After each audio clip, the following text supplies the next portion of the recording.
د ځوانانو سرلښکر سکندر حیات حاضر په خاص کوم چې هغه راشي او ستاسو نه مخکې د خپلو خیراتو اظهار وکړي.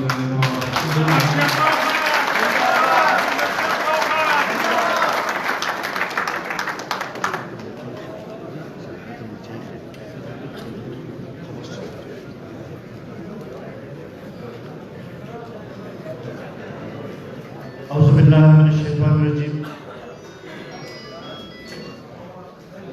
بسم الله الرحمن الرحيم. صدر جلسہ قومی وطن پارٹی سعودی عرب چیئرمین اقبال ودود صاحب اسٹیج پر موجود قومی وطن پارٹی مرکزی چیئرمین ستاسو زمونږ ټولو ملی رهبر جناب آفتاب احمد خان شیرپور صاحب په سټیج باندې موجود د قومي وطن پارټۍ د سعودي عرب جنرل سیکرټري سلطان زیب خان، د سعودي عرب سینئر وائس چیئرمین ودان خان، شیر عالم حجی صاحب، ڈاکٹر جمیل صاحب، شاه ودان خان، عطا محمد خان، د یو ای نه راغلي زمونږ رور او داغجي چیئرمین سعید خان، د سعودي عرب د ګوټ ګوټ نه راغلي زما زړه ته نږدې د قومي وطن پارټۍ کارکنانو ملګرو شهید وطن حیات محمد خان شیرپور رونو السلام علیکم. د ټولو کې اول خو د خپل لخوا او د قومي وطن پارټۍ د خیبر پښتونخوا د تنظیم نه لخوا د هغه د کارکنانو نه لخوا ودود خان اقبال ودود خان او د هغوی ټول تنظیم له او تاسو له مبارکي راکومه چې نن د شهید وطن حیات محمد خان شیرپور 45 برسي په ډېر ښه طریقې سره تاسو دلته کې ومانځله. دې باندې تاسو له مبارکي راکوم. دا د داسې کس برسي ده چې شهید وطن حیات محمد خان شیرپور چې کله سیاست میدان ته ووتلو نو په هغه وخت کې سیاست ډیر بدلو. هغې کې عوامي طرز نه و، په هغې کې د عوامو نه تپوس نه و، بلکې سیاست د یو څو خلکو په لاس کې به د هغې فیصلې کېدلې. شهید وطن چې کله د سیاست په میدان کې قدم کېښودو نو هغه وخت سره ډېر غټ غټ پارټۍ موجود وې، ډېر غټ غټ لیډران موجود وو او هغوی ویل چې یاره دا یو ځوان چې د سیاست میدان ته وتلی دی دی به څنګه په دې کې ځان له ځای جوړ کړي. خو هغه وخت کې هغه ورځ شپه خلکو ته ځان ورسو، غریبانانو ته ځان ورسو، مزدورانو ته ځان ورسو، کسانانو ته ځان ورسو، بېوسو پښتنو ته ځان ورسو او داسې په خلکو په زړه کې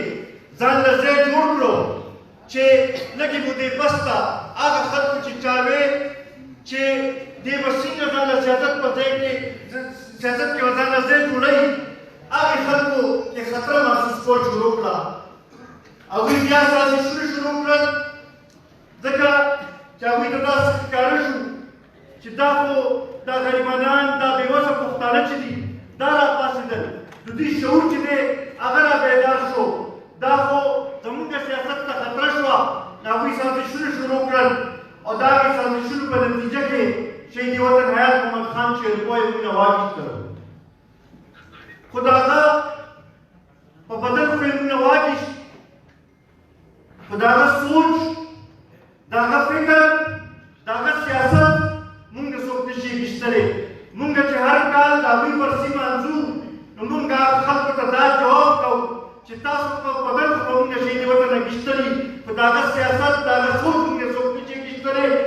چې موږ دلته کې فریاد کې په سعودي عرب کې دا برسي مانځو دا خلکو له دا جواب ورکوو چې موږ د هغه د دین ټول یاد په مسلمان کې وکړو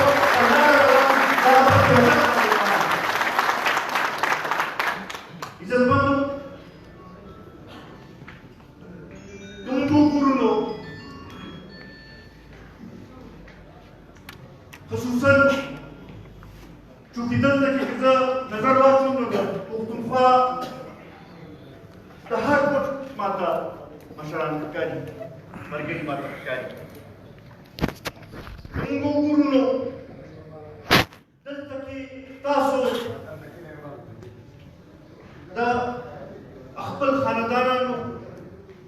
د ساتلو لپاره د مزدورۍ لپاره دلته کې راغلي او دلته کې چې موږ نظر واچو په سعودي عرب کې او په ټولې مډل ایسټ کې نو په هغې په جوړېدو کې په هغې پخوانۍ کې د پښتنو ډېر لوی لاس دی نن که موږ وګورو نو د دې ځي غټ غټ بلډینګونه چې دي په هغې کې زموږ د پښتنو وینه او د هغوی مزدوري شامله ده خو بل خوا ته چې وګورو چې کوم طریقې سره چې پکار دی چې تاسو ته خپل حقوق میلاو شوي وي کوم طریقې سره چې تاسو ته د هغې هغه دغه صله هغه شانتې میلاو شوي وي هغه شانتې نه دغه کېږي او دا ځکه چې صحیح قیادت هغه لحاظ سره موجود نشته د قومي وطن پارټۍ د لخوا مونږ په سعودي عرب کې میشته ټولو خپل پښتنو وروڼو ته ټولو پاکستانیانو ته او بیا په ټول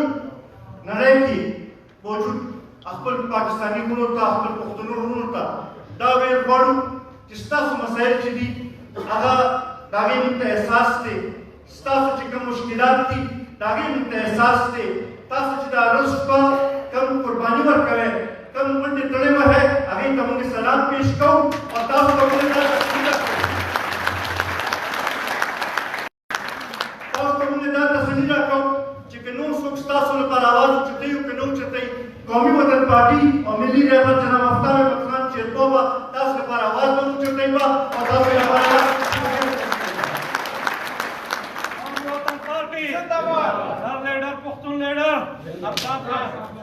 زه ستاسو د مشر په منځ کې ډېر نه حایل کېدل غواړم زه یو ځل بیا د سعودي عرب د تنظیم د ټولو ملګرو ډېر زیات مشکور یم یا خصوصا ستاسو ډېر زیات مشکور یم په دې لنډې دورې کې چې کوم د ډېرې مودې نه زموږ خواهش و او د دې چې د ملګرو ډېر خواهش و په دې څلورو ورځو کې چې تاسو کومه مینه موږ له راکړې ده کوم عزت موږ له راکړی دی کوم طریقې سره چې ملګرو په جدې باندې زموږ استقبال وکړو بیا په مکه کې مکرمه کې او په مدینه منوره کې چې هغوی کوم موږ له عزت راکړی او نن چې دلته کې په ګڼ تعداد کې تاسو دلته کې راغلي یو کوم عزت موږ له راکړی دی پرون نور د پاکستاني کمیونټي چې دی او د نورو پارټو مشران راغلي هغوی چې کوم عزت راکړی دی ستاسو دا مینه ستاسو دا اخلاص چې دی دا به موږ همیشه یاد ساتو او انشاءالله دا تاسو تسلي ساتئ چې ستاسو دا مینه چې ده دا به ځان سره وړو به او انشاءالله تاسو به همیشه موږ یاد ساتو زه اخره کې په کامیاب برسۍ باندې په کامیاب پروګرام باندې د ټولو د سعودي عرب د ملګرو ډېر زیات مشکور یم یو به مې تاسو ته خواست دي چې تاسو دلته کې راغلي د وطن نه بهر مسافري کوئ لګیا خو ستاسو نه صرف دلته کې یو لوی کردار دی بلکې زمونږ وطن کې مې ډېر لوی کردار دی زما به دا تاسو ته خواست دي چې نن دلته کې څنګه چې په اتفاق سره تاسو دلته کې راغونډ شوي دغه شانتې خپل کورونو ته تاسو امدا سوال جواب وکړئ چې راځئ چې د دې پښتنو تقدیر بدل کړو راځئ چې د دې پښتنو د سیمې نه دا تیاري لرې کړو راځئ چې د پښتنو دا مشکلات چې دي دا لرې کړو راځي چې دې پښتنو له باعزت روزګار په خپل وطن کې را پیدا کړو او د هغې واحد لاره دا ده چې موږ د ملي رهبر جناب آفتاب احمد خان شیرپو لاس مضبوط کړو او دا ډیګو چې دا بله کړو انشاءالله بیا به تاسو ګورئ چې د پښتنو ته به په هر ځای کې عزت به هم میلاویږي روزګار به هم میلاویږي او زموږ سیمې ته به ترقي به هم راځي